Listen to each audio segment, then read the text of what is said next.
এই প্রশ্নটা আমরাও করতে পারি। যারা বলছে ধানের শীষ তো সেই জাতীয় প্রতীকে আছে, কিন্তু ধানের শীষের মার্কাটা যেভাবে আছে সেটা নির্বাচন কমিশনের তফসিলে আছে। সেই তফসিল অনুযায়ী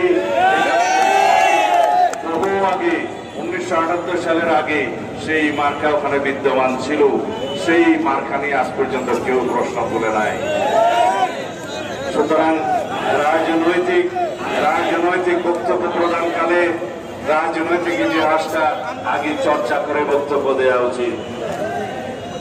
যারা বলছে আইন শৃঙ্খলা পরিস্থিতির অবনতি হচ্ছে, কিন্তু সরকারের তো আপনারাও অংশ।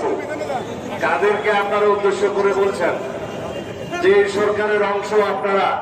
ঘুরিয়ে ফিরিয়ে বাংলাদেশের মানুষ সবই জানে আপনাদের দুইজন উপদেষ্টা সেই সরকারে বসে আছে।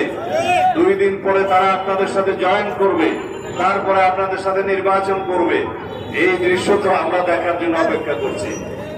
বাংলাদেশের জনগণ সবই জানে বুঝে। সুতরাং অত্যন্ত সতর্ক পদক্ষেপের সাথে বাক্য চয়ন করা দরকার, রাজনৈতিক কর্মসূচি প্রণয়ন করা দরকার।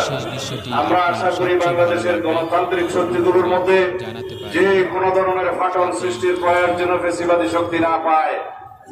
যদি এই ফেসিবাদী শক্তি ফেসিবাদ বিরোধী গণতান্ত্রিক আন্দোলনে যে ঐক্য গড়ে উঠেছে তার মধ্যে ভাঙন সৃষ্টির সুযোগ পায়, তাহলে সেই পতিত ফেসিবাদ আবার জয়ী হবে। আমরা কি